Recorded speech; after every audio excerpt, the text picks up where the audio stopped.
नमस्कार प्रिय दर्शकों, मैं हूं एस्ट्रोलॉजर रवि गुप्ता और स्वागत करता हूं आज के मेरे बहुत ही विशेष कार्यक्रम जन्म कुंडली विश्लेषण में। जी हां दर्शकों, एक्चुअली देखिए, जन्म कुंडली विश्लेषण का जो मेरा कार्यक्रम था ना, इसको मैंने स्थगित करके रखा था कुछ समय पहले। अब मैंने इसको पुनः प्रारंभ किया है। तो आज जो जन्म कुंडली मैंने लिया है, ये लिया हूं मैं प्रियंका कुमारी का। इन्होंने अपनी जन्म तिथि दी है मुझे और उन्होंने कहा है कि मेरे भविष्य में नौकरी के बारे में और फ्यूचर के बारे में बताइए। तो मैं इनकी जन्म कुंडली का संपूर्ण तौर पर विश्लेषण करूंगा और मैं कोशिश करूंगा कि पर डे 1 या 2 कुंडली का जन्म कुंडली विश्लेषण करके वीडियो आपके समक्ष प्रस्तुत करने का। अतः आपके मन में भी कोई प्रश्न है तो आप मुझे कमेंट के माध्यम से जन्म कुंडली विश्लेषण हेतु कमेंट कर सकते हैं। और अगर आप चाहते हैं कि अपनी जन्म कुंडली का विश्लेषण का संपूर्ण वीडियो प्राप्त करना, तो पेड माध्यम के से आप पैसे पेड करके भी अपनी जन्म कुंडली का संपूर्ण विश्लेषण का वीडियो भी प्राप्त कर सकते हैं। तो चलिए आज मैं प्रारंभ करता हूं प्रियंका कुमारी जी का जन्म कुंडली विश्लेषण के इस एपिसोड में। और इन्होंने जो मुझे जन्म तिथि प्रदान किया है, प्रियंका जी आप देख रहे हैं तो कमेंट जरूर कीजिएगा। आपने मुझे जो जन्म तिथि प्रदान किया हुआ है 19 दिसंबर 1986 1 बजे मॉर्निंग में सिवान। जी हाँ, आपने मेरे से प्रश्न किया था कि मेरा भविष्य कैसा है और मेरा नौकरी लगेगा कि नहीं। सर्वप्रथम देखिए प्रियंका जी, आपका जन्म जो हुआ है ये कन्या लगन में हुआ है। कन्या लगन जो होता है ये पृथ्वी तात्विक राशि होती है और आपके लगन के मालिक जो है वो तीसरे घर में है। लगन क्या है? आपका नेचर, आपकी एक्टिविटी, और राशि क्या है? आपका मन, कि आप क्या सोचते हैं। आपके मन में जो है आप सामने वाले के कैसे रिप्रेजेंट करते हैं, ये लग्न होता है, यानी नेचर। नेचर कभी कोई किसी का नहीं बदल सकता, क्योंकि मदर और फादर माता और पिता होते हैं, पर तो जन्म कुंडली गॉड फादर होता है। यानी लग्न जो होता है ये गॉड फादर होता है और राशि जो होता है ये गॉड मदर होती है।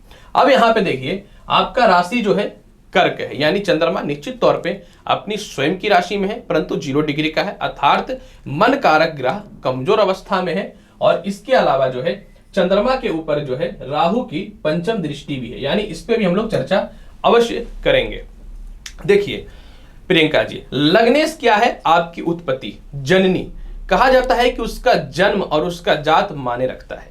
ठीक है, एक रिक्शा चलाने वाला का बेटा अभी IITian बनता है, एक रिक्शा चलाने वाला का बेटा या बेटी भी जो है पायलट बनती है, परंतु उसके जन्म का स्ट्रगल तो नहीं खत्म हो सकता, क्योंकि उत्पत्ति तो बहुत महत्वपूर्ण होती है। तो लग्न जो होता है उत्पत्ति होता है।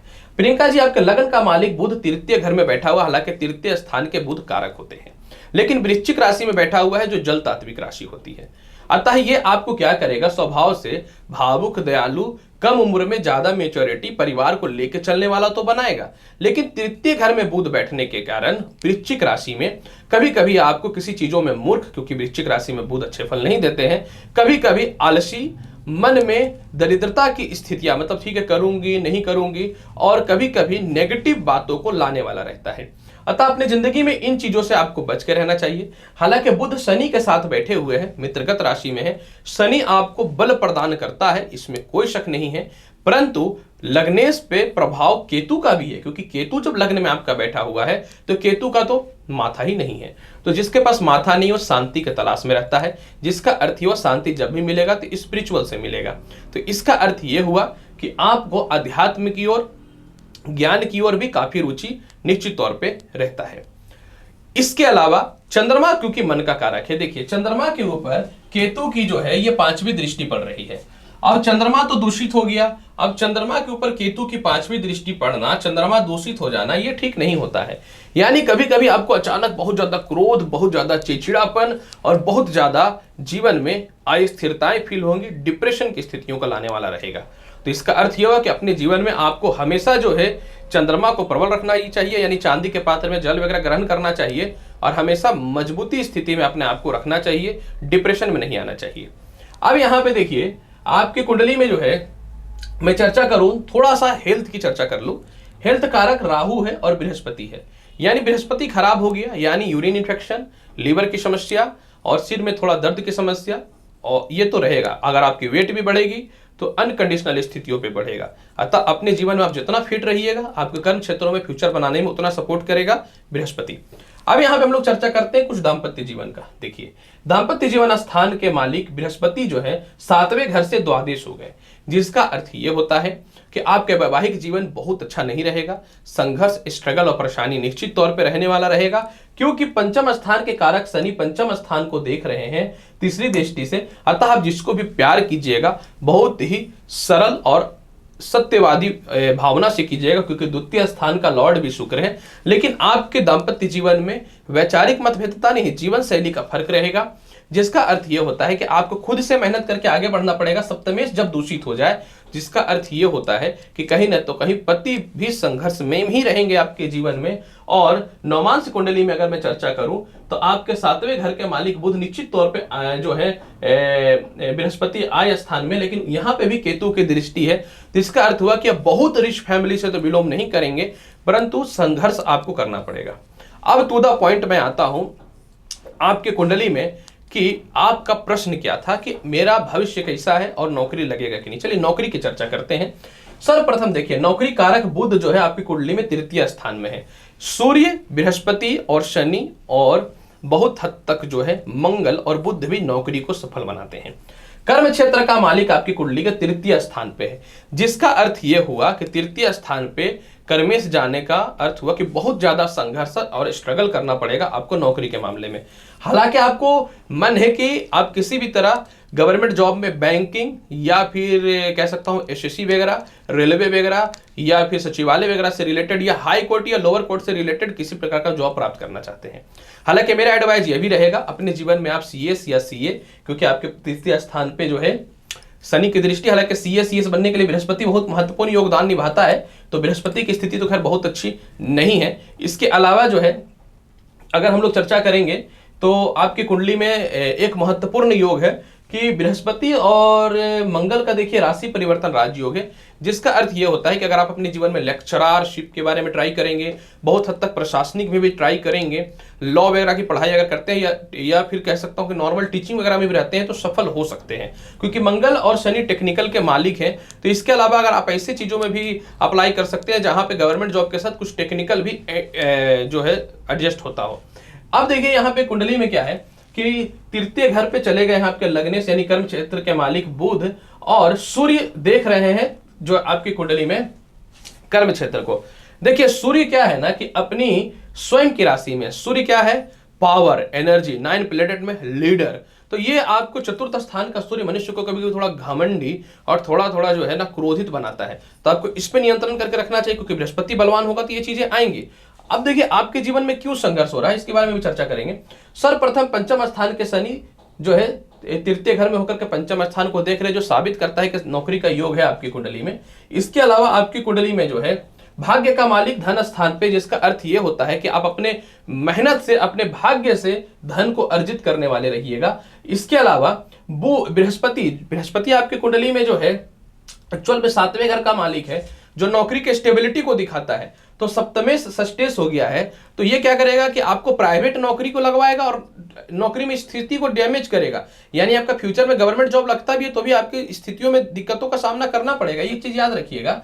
और इसके अलावा आखिर इतना स्ट्रगल करने के बाद 1986 का जन्म है फिर भी आपका जॉब क्यों नहीं लग रहा है, ड्यू टू इसका बात है चंद्रमा की अगर हम बात करते हैं तो देखिए चंद्रमा के एकादश और द्वादश स्थान पे कोई भी ग्रह नहीं बैठा हुआ है प्रियंका जी, जिसका अर्थ ये हुआ, देखिए यहाँ का घर खाली है, जिसका अर्थ ये हुआ कि एक केमद्रुम योग हो गया, यानी मन का स्टेबिलिटी, मन की स्थिरता ये नहीं आने देता है। चंद्रमा मन का कारक है और चंद्रमा को अगर कहीं से भी बल ना मिले तो ये दिक्कत होता है। और इसके अलावा एक चीज और देखिए, राहु की भी दृष्टि चंद्रमा के ऊपर पड़ रही है, 5वीं, 1 2 3 4 5, जिसका अर्थ ये होता है प्रियंका जी कि आप कभी कभी तनाव और डिप्रेशन में आ जाते हैं, मन स्थिर नहीं रहता, कभी कभी इतना गुस्सा आता है कि आपको लगता है कि पागल अवाल तो नहीं हो गया, क्योंकि लग्नेश भी डैमेज हो रहा है और चंद्रमा भी खराब हो रहा है। तो आपको मन की स्टेबिलिटी को बना के रखना पड़ेगा, अपने आप में मेंटल पीस में रहना पड़ेगा। अगर ये नहीं करिएगा तो जीवन में सफल नहीं हो सकते हैं। ऊपर से सबसे महत्वपूर्ण बात क्या है कि चंद्रमा अपनी राशि का है ना,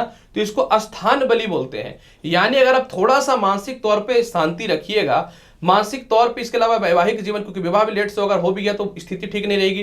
तो आपको क्या करना, पर्सनल लाइफ से तनाव को हटा करके प्रोफेशनल पे पूरा एकाग्र होना पड़ेगा, तब जाकर के आपको चंद्रमा लाभकारी फल देगा और नौकरी के परफेक्ट योग बनेंगे। अब बताता हूं कि फ्यूचर कैसा है, नौकरी कैसा लगेगा। देखिए, सर्वप्रथम आपके महादशा के पक्ष में आ जाते हैं। सर्वप्रथम यहां पे देखिए, थोड़ा सा हम लोग इसको ऊपर कर देते हैं, कम से कम मेरे सिर से तो ऊपर ही हो जाए ताकि आपको दिख भी जाए। अब यहां पे देखिए, वर्तमान समय में आपके जीवन में, इधर आ जाता हूं,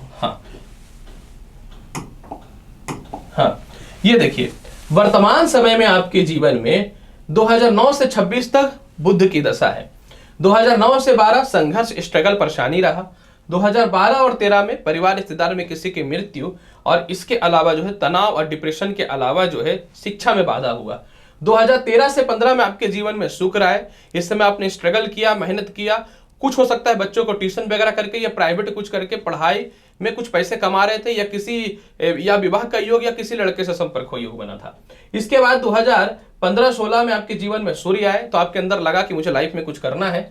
18-19 में जब आपके जीवन में मंगल आया, तो मंगल आपकी कुंडली में षष्ठ घर में बैठा हुआ था। ये 18-19 में आप बहुत प्रयास किए जॉब का, लेकिन नहीं लगा, परेशानी आई। अभी देखिए, आपके जीवन में 16 सितंबर तक राहु था। मैंने बताया कि राहु आपकी कुंडली में कहां बैठा हुआ है, 7वें घर पे। तो हुआ क्या कि 2019 से लेकर 21 के बीच में चेहरे पे फोड़ा, फुंसी, हेयर फॉल, दाम्पत्य जीवन में बाधा या विवाह होने में दिक्कत, आय में कमी, नौकरी में बाधा, थोड़ा थोड़ा सा के लिए चूक गए।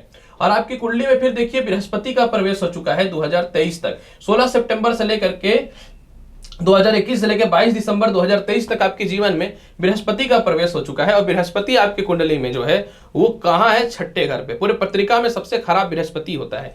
यानी प्रेजेंट टाइम पे बृहस्पति क्या चाहता है, प्रेजेंट टाइम पे बृहस्पति चाहता है कि केस मुकदमा हो जाए, दाम्पत्य जीवन खराब हो जाए। इसके अलावा जो है, हालांकि विवाह नहीं हुआ होगा तो विवाह भी करवाएगा, लेकिन अच्छे से नहीं करवाएगा। इसके अलावा माता का स्वास्थ्य खराब चल रहा है, मेंटली टेंशन, और आप चाह रहे कि किसी तरह मेरा आय का स्रोत बढ़े, आय का नीड बहुत ज्यादा है आपकी कुंडली में। तो यानी कहीं ना तो कहीं 2023 तक आपका समय स्वास्थ्य मामले में ठीक नहीं है। शुगर, बीपी, थायराइड, हेल्थ का इशू, पिता को कष्ट, माता को कष्ट, आय में कमी, मेंटल टेंशन, और इसके अलावा मैरिड लाइफ को भी खराब कर रहा है। और कहीं जॉब करिएगा प्राइवेट तो वह भी छूट जाएगा। यानी कहीं ना तो कहीं एक चीजें तो स्पष्ट है कि जीवन तो अभी ठीक नहीं चल रहा है। इसके बाद 2023 से 26 में जब आपके जीवन में शनि आ जाएंगे, तो शनि की स्थिति की बात करता हूं, तो शनि के तथ्यों को समझिएगा। शनि तीसरी दृष्टि से अपने स्वयं की राशि, शनि 7वीं दृष्टि से मित्र की राशि, और शनि द्वादश दृष्टि से 10वीं दृष्टि से द्वादश स्थान शत्रु की राशि को देख रहा है। यानी शनि जब आएंगे तो आपके जीवन में थोड़ा सफल और रास्ते अच्छे खुलेंगे, क्योंकि तृतीय भाव के शनि कारक होते हैं। तृतीय स्थान से पंचम स्थान पे इनकी तृतीय दृष्टि भी है। यानी आपका जीवन में निश्चित तौर पे 2023 तक स्ट्रगल, परेशानी है, बहुत ज्यादा डिस्टर्बेंस है, फाइनेंशियली क्राइसिस बहुत ज्यादा चल रहा है। लेकिन देखिए, कभी कभी प्रत्यांतर की बात कर लेते हैं, क्योंकि प्रत्यांतर में भी कभी कभी अच्छे ग्रह का फल मिलता है। चलिए, एक बार में ही आ गया, पता चला कि 2-3 बार इसको चेंज करना पड़ता है। अब यहाँ पे देखिए, प्रत्यांतर की बात अगर करते हैं तो वर्तमान, थोड़ा ऊपर चले जाओ, हाँ, वर्तमान समय में बुध में बृहस्पति, तो आपका 16 सितंबर से जनवरी के बीच में गुरु है। यानी ये समय बहुत ज्यादा डिस्टर्बेंस रहेगा। 5 जनवरी से लेकर के मई 22 के बीच में भी जॉब लग सकता है। यानी 5 जनवरी से सितंबर के बीच में आपका समय थोड़ा सा शुभ और लाभकारी सिद्ध हो रहा है, इसमें कोई शक नहीं है। यानी आपका 2022 में जो है ना 100% जो है जॉब लगने का योग बन सकता है 5 जनवरी से लेकर के सितंबर 22 तक। अगर इनकेस इस टाइम पे नहीं होता है तो कोई बात नहीं, पुनः आपका अक्टूबर से लेकर मार्च 23 के बीच में नौकरी लग सकता है। और आपकी कुंडली में देखिए, ये जो मैंने घेरा कर दिया है, इसमें आपका जॉब लगने के चांसेस में भी बहुत ज्यादा है ये स्थिति में। यानी 5 जनवरी 22 से लेकर के 10 सितंबर 2022 तक, 28 अक्टूबर से लेकर जुलाई 2023 तक, लेकिन बहुत स्ट्रगल और संघर्ष के बाद। तो मेरा क्या कहना है, मेरा कहना है कि अगर आपको कॉन्ट्रैक्ट वाला भी जॉब लगता है या नॉर्मल भी कोई जॉब लगता है तो ज्वाइन कीजिए, क्योंकि इस टाइम बहुत बढ़िया नहीं है। हालांकि जब शनि 23 से 26 में आ जाएगा तो आपको सुख, समृद्धि, ऐश्वर्य सभी चीजों की प्राप्ति होगी।